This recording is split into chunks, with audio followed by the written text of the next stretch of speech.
Now you're just waiting to see what's gonna happen next. You probably think you're gonna be raped, and you're fucking sure right about that. Our primary interest is in what you've got between your legs. You'll be raped, thoroughly and repeatedly, in every hole you've got.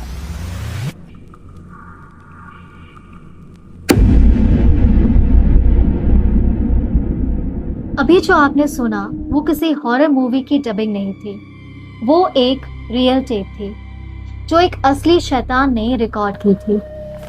New Mexico की चिलचिलाती धूप में एक लड़की सड़क पर भाग रही है, पूरी तरह से नेकेड, जिसमें खून से लथपथ है।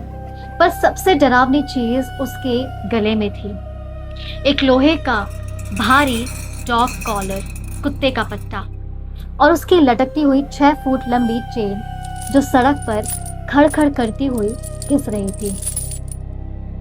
लोग उसे देखकर डर रहे थे। वो किसी इंसान जैसी लग ही नहीं रही थी, वो किसी एक जिंदा लाश जैसी लग रही थी जो अपनी आखिरी सांस के लिए लड़ रही थी। कुछ दूर भागने के बाद उसे एक घर दिखता है। वो पागलों की तरह गेट खटखटाती है।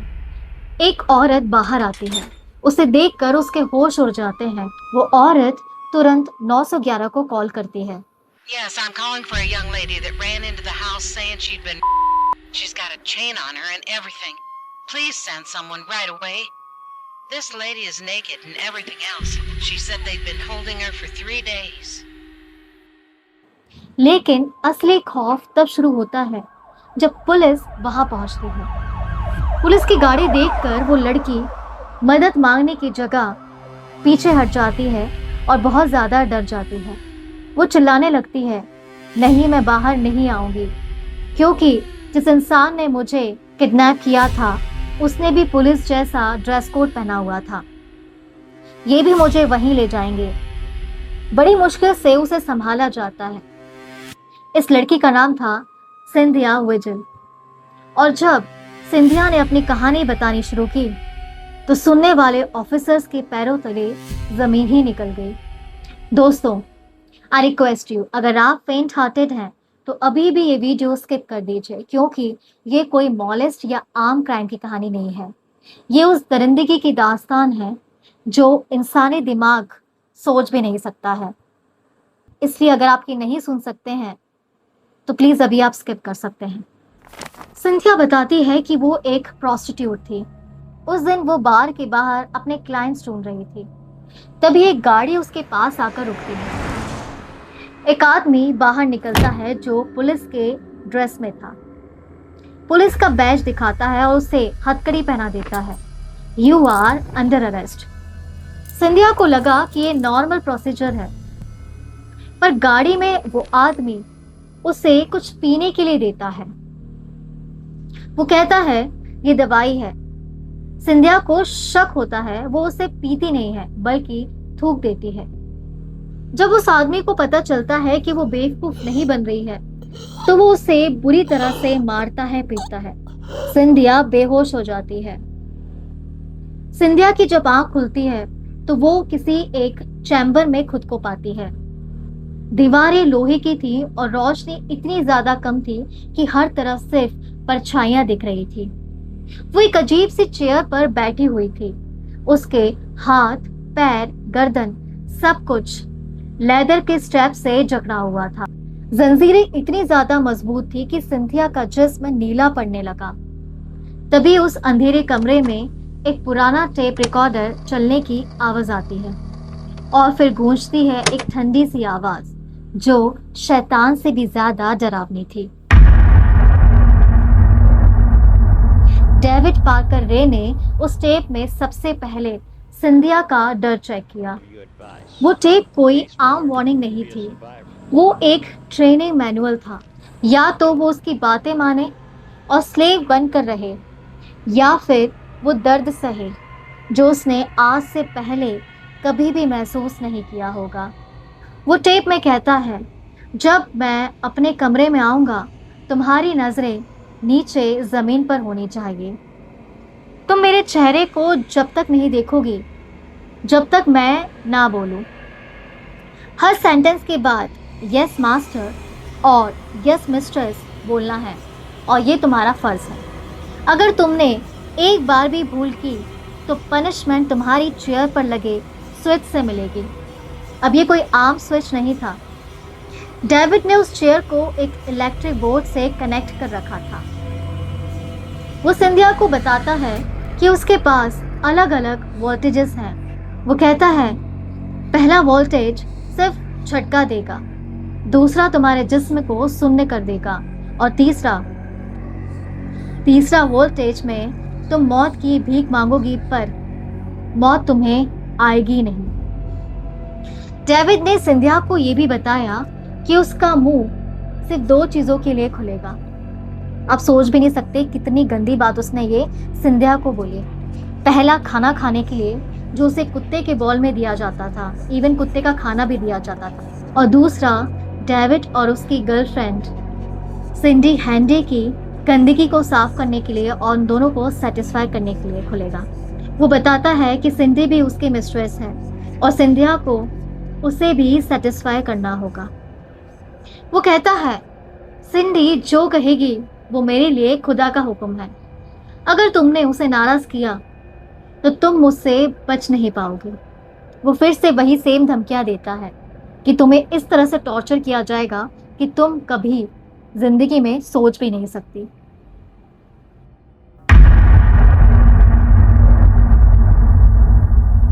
अब हम बात करते हैं उस ट्रेलर की जिसमें सिंधिया को रखा गया था, जिसे डेविड ने 40 साल तक दुनिया से छुपा कर रखा।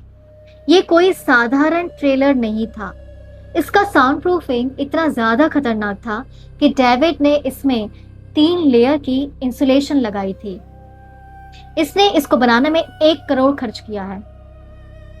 इसमें आप चाहे कितना भी गला फाड़कर चिल्ला लो, बाहर खड़ा इंसान तो क्या एक परिंदा भी नहीं जान पाएगा कि अंदर किसी का जिस्म चीरा जा रहा है। दूसरी चीज थी वहां पे स्पैंकिंग मशीन्स। डेविड एक मास्टर मैकेनिक था। उसने एक मशीन बनाई थी जिसे वो ऑटोमेटिक स्पैंकर कहता था। इसमें एक मोटर लगी हुई थी और लोहे की रॉड्स पर चमड़े के पैडल्स बंधे हुए थे। वो इस मशीन को एक टाइमर पर सेट कर देता था। सिंधिया को चेयर पर उल्टा बांध दिया जाता था और मशीन घंटों तक उसे मारती रहती थी। डेविड बैठकर कॉफी पीता था और वो मशीन अपना काम करती थी। ये सिर्फ एक फिजिकल पेन नहीं था, ये इंसान की डिग्निटी यानी इज्जत को कुचलने का तरीका था। उसने कुछ वहां पे सर्जिकल इक्विपमेंट्स रखे हुए थे। चैम्बर की एक दीवार पर पूरा का पूरा शेल्फ था जो किसी हॉस्पिटल के ऑपरेशन थिएटर जैसा लगता था, पर वहां पे दवाइयां नहीं थी। दोस्तों, ये गलतफहमी में मत रहना कि वहां पे दवाइयां आपको मिलेंगी। वहां पर सर्जरी वाले इक्विपमेंट्स थे, जैसे चाकू, कैंची, जिसे वो किंग्स के लिए यूज करता था, जो जानवरों को कंट्रोल करने के लिए यूज होते हैं। वो उन्हें हाई करंट पर सेट करके सिंधिया के जिस्म के नाजुक हिस्सों पर लगाता था, यानी कि उसके प्राइवेट पार्ट्स पर। पूरे ट्रेलर में मिरर्स लगे हुए थे। डेविड चाहता था कि विक्टिम अपनी तड़प को हर एंगल से देखे। वो कहता था कि जब इंसान अपने आप को इतना गिरा हुआ देखता है तो वो भागने की उम्मीद छोड़ देता है। डेविड अकेला नहीं था। इस नरक का सबसे बड़ा राज था उसका परिवार। सिंडी हैंडी, उसकी गर्लफ्रेंड, डेविड से ज्यादा खतरनाक थी। वो लड़कियों को बाहर से पिक करती थी, उन्हें बातों में फंसाती थी और डेविड के साथ मिलकर उन्हें मॉलेस्ट और टॉर्चर करती थी। सिंडी को विक्टिम्स को तड़पते देखकर एक अजीब सा एड्रेनलिन रश मिलता था।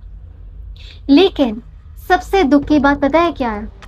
डेविड की अपनी ही सगी बेटी जैसी रे, वो भी इस नरक का हिस्सा थी। एक बार सोचिए, एक बाप अपनी सगी बेटी से कहता है कि वो शिकार लेकर आए। जेसी ने शुरुआत में 1986 में FBI को रिपोर्ट करने की कोशिश की थी। उसने बताया था कि उसका बाप औरतों को उठा रहा है, पर FBI के ऑफिसर्स ने डेविड को देखा, उसकी स्माइल देखी, उसका नाइस गाय अवतार देखा और केस बंद कर दिया। इस सिस्टम की नाकामी ने जेसी को इतना ज्यादा तोड़ दिया और उसे उल्टा शैतान बना दिया। उसने सोचा जब कानून ही कुछ नहीं कर रहा है तो वो क्यों ना अपने बाप के इस बिजनेस में हाथ बढ़ाए और उसमें शामिल हो जाए। जेसी अपने ही दोस्तों को ड्रग देकर डेविड के टॉय बॉक्स तक पहुंचाती थी। सोचिए, आप अपनी दोस्त के साथ बार पर गए हो, आप उस पर ट्रस्ट करते हो और आपको एक ऐसे नरक में बेच देती है जहां से कोई जिंदा नहीं निकलता। पुलिस को जब वहां से सिंधिया मिली तो सिर्फ सिंधिया ही नहीं थी, वहां एक ऐसा बॉक्स मिला जिसमें 400 ज्वेलरीज आइटम थे, जैसे अंगूठियां, बच्चों के लॉकेट्स, बड़ों के लॉकेट्स, इयररिंग्स। डेविड हर विक्टिम का एक ट्रॉफी रखता था।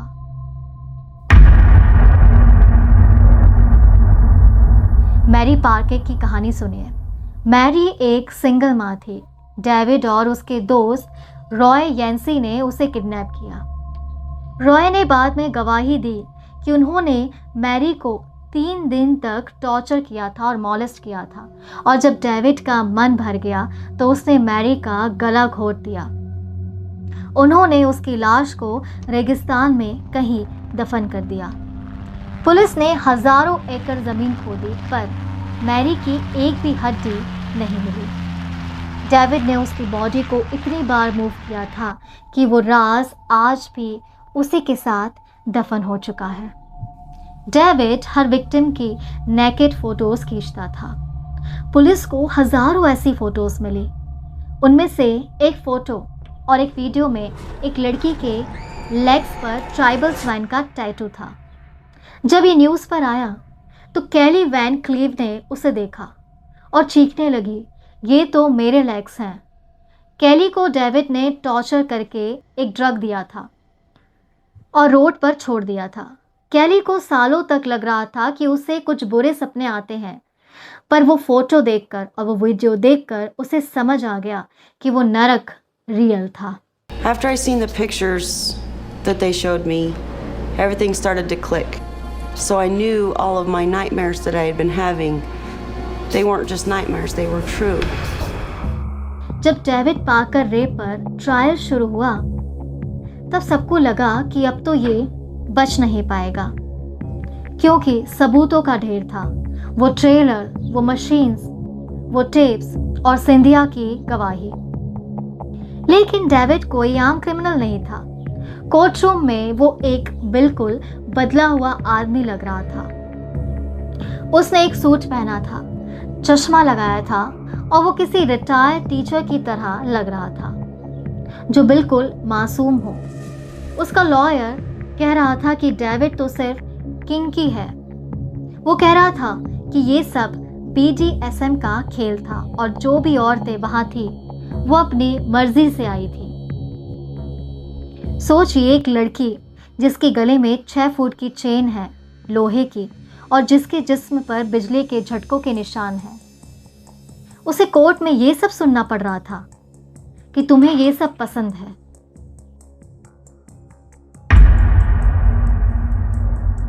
इस केस में एक ऐसा मोड़ आया जिसे सुनकर आपका कानून से भरोसा उठ जाएगा।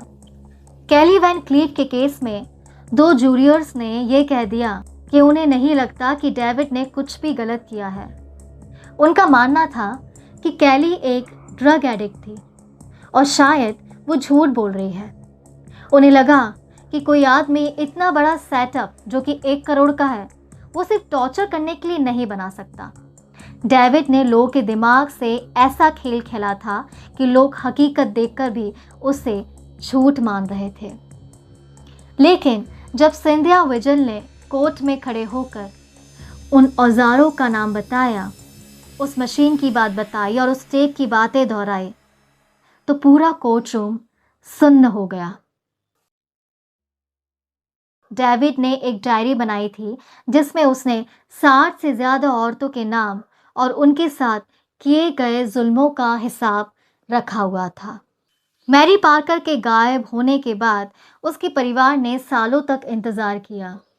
डेविड के दोस्त रॉय येंसी ने जब कन्फेशन दिया तो उसने बताया कि कैसे डेविड ने मैरी को मारने के बाद उसकी बॉडी के साथ कितना घिनौना खेल किया था। डेविड ने मैरी की बॉडी को एक रेगिस्तान के गड्ढे में डाला, लेकिन जब उसे लगा कि पुलिस वहां तक पहुंच सकती है तो वो रात के अंधेरे में गया और उसने उस बॉडी को वहां से निकालकर एलिफेंट बट लेक की गहराइयों में फेंक दिया। आज भी मैरी के बच्चे उस लेक के पास जाकर अपनी मां को ढूंढते हैं। उन्हें सिर्फ एक चीज चाहिए, उनका परिवार पूरा हो जाए, लेकिन डेविड ने उन्हें वो मौका भी नहीं दिया। दोस्तों, डेविड के टॉय बॉक्स की नेगेटिविटी सिर्फ विक्टिम्स तक नहीं थी। इस केस ने एक ऐसे ऑफिसर की भी जान ले ली जो सिर्फ अपना फर्ज निभा रही थी। पैटी रस्ट, एक FBI एजेंट जिसे काम दिया गया था कि वो उस ट्रेलर के अंदर जाए और एक एक चीज का हिसाब लिखे। पैटी ने 4 दिन उस ट्रेलर के अंदर बिताए। उसने वो इलेक्ट्रिक चेयर देखी, वो मिरर्स देखे, वो टेप सुनी, और जब वो बाहर निकली तो उसकी आंखों में वो चमक नहीं थी। उसने अपनी रिपोर्ट सबमिट की, घर गई और कुछ ही दिनों बाद उसने अपनी जान ले ली।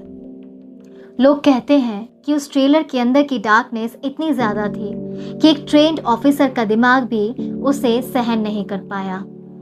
वो ट्रेलर सिर्फ लोहे का डब्बा नहीं था, वो एक ब्लैक होल था जिसने हर उस इंसान को निगल लिया जो उसके करीब गया। 2002 में जब डेविड को सजा सुनाई गई, 224 साल, सबको लगा अब ये जेल में सड़ेगा। लेकिन जेल जाने के तीसरे ही दिन डेविड को एक मासिव हार्ट अटैक आया और वो वहीं पे मर गया। बिना किसी तड़प के, बिना किसी जंजीरों के वो शैतान शांति से मर गया। मैरी पार्कर कहाँ है? वो 60 औरतें कहाँ हैं? उनके परिवार आज भी रेगिस्तान में उनको ढूंढ रहे हैं। डेविड ने मरते वक्त एक बार भी माफी नहीं मांगी। उसने एक बार भी नहीं बताया कि उसने कितने औरतों की जिंदगी तबाह की है। आज सिंधिया विजल एक हीरो है। उसने स्ट्रीट सेफ न्यू मैक्सिको नाम की एक ऑर्गेनाइजेशन शुरू की है। वो उन औरतों की मदद करती है जिन्हें लोग और दुनिया डिस्पोजेबल समझती है, जैसे प्रोस्टिट्यूट्स और ड्रग एडिक्ट्स। डेविड ने भी उन्हें इसलिए चुना था क्योंकि उसे लगता था उन्हें कोई भी ढूंढने नहीं आएगा। पर सिंधिया ने साबित कर दिया कि चाहे दुश्मन कितना भी बड़ा शैतान क्यों ना हो, अगर आप में लड़ने की हिम्मत है तो नरक के दरवाजे भी टूट जाते हैं। डेविड पार्कर रे मर चुका है, लेकिन उसका टॉय बॉक्स आज भी हमें एक चीज याद दिलाता है, इंसानियत। इंसानियत के बीच में शैतान हमेशा छुपा होता है। पर अपनी इंट्यूशन पर भरोसा करो और कभी किसी की आवाज को अनइम्पॉर्टेंट समझकर अनसुना मत करो, क्योंकि शायद वही आवाज किसी नरक को बंद कर सकती है। ये थी डेविड पार्कर रे की पूरी दास्तान। अगर आपको लगता है कि सिंधिया की बहादुरी को दुनिया को जानना चाहिए तो प्लीज नीचे कमेंट में जरूर लिखिए सैल्यूट टू सिंधिया। और हाँ, याद रखिए, नरक हमारे पड़ोस में भी हो सकता है, बस हमें उसे देखना आना चाहिए। सब्सक्राइब करिए रोल बैक को ऐसे ही डीप टाइप्स के लिए। मिलते हैं अगले केस में। Stay safe, stay alert. नमस्कार।